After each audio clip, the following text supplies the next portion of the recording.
Yes, Mami Carla, meron po mga paano kapag one day, biglang di na lang ako makakanta. Pero siguro kailangan ko din maging prepared sa time na yun, pag dumating yung time na yun.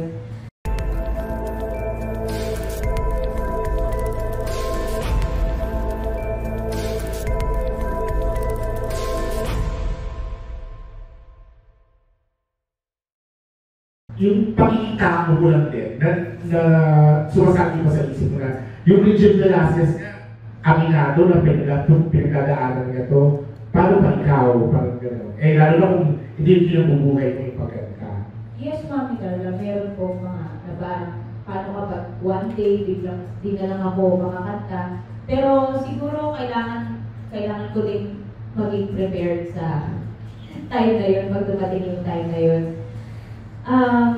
Pero at the same time po, hindi ko, kumbaga, ano bang tamang term dito? Yung hindi ko, yung mga bawal na sinasabi nila, kumbaga hindi ko pinagkakait sa sarili ko na ay kumain ng chocolates, mayroon ng malamig.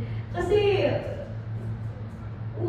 para sa akin po, hindi naman po siya nakaka-affect sa akin. Siguro dahil na-immune na din talaga ako. And siguro yung mga amateur singing contest na ginagawa ko nun, kumbaga yun yung naging training ko para yung sa stamina ba. Kasi iba talaga yung mga singing contest days. Until now, dahil yung nag-judge ako sa It's Your Lucky Day, yung segment nila na for singing contest, meron pa ako Mami Darlang na-judge siya.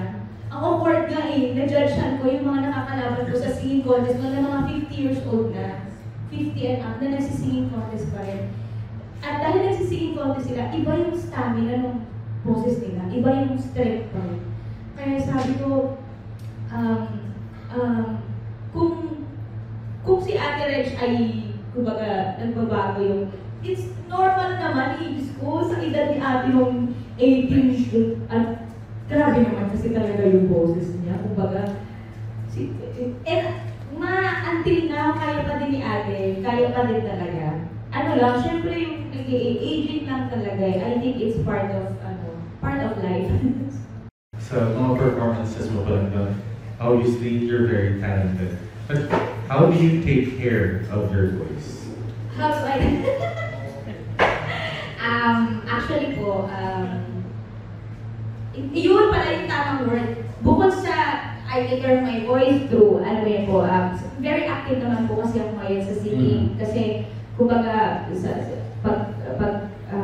doing my covers, tapos mga shows, pero hindi ko po din-deprive din yung sarili ko sa yung pag-inom ng malamig. Kasi the more, I think also, or hindi naman po siguro nag-a-apply sa lahat to, siguro sa iba lang, na kapag the more na pinagkain mo yung mga ganun, parang the more na nagiging sensitive yung lalamunan. So, parang for me, it's okay also na kung ano yung nakaka-relax ako. Kasi minsan si Tito Gary, nakikita ko kasi si Tito Gary is my mentor. So, minsan pag nag-show si Tito Gary, nakikita ko, inumbad siya ng mga cold drinks. And I tried it also, sabi ko, it helps my vocal cords relax ko. Nare-relax siya. So, but at the same time, siguro ang pinaka-importante talaga yung tulog. At least, kasi yun yung napapansin ko na kapag hindi ka nakatulog ng maayos, mas nawawala yung boses. So, tulog talaga, due to rest. Vocal rest. Whenever you perform or meron kang shows or like concerts, meron bang specific routine na ginagawa before the show or say a day before the show? Of course, the day before the show, dapat rest day na yan. Kasi dapat hindi na mas-stress ang boses. So we do rehearsals, mga 2 to 3 days ng rehearsals. And then pahinga. And then as much as possible, kunyari pag sa concert, of course, we do run-through on the days, minsan. Pero pag on the day, ang ginagawa ko, ang run-through naman is earlier, di ba po? So, ikakanta ko na talaga siya para bumuka yung na siya. Kumbaga, magising na siya. Kumbaga, yun na yung vocalization ko. And then rest again, para at least relax na siya. Tapos para pag showtime na talaga, na siya. Kumbaga, nauubusan ako ng vocabulary. Yung ready na siya mag-perform. Banat na yun, banat. When you say nag-rest ka, totally nagkasalita, you don't talk.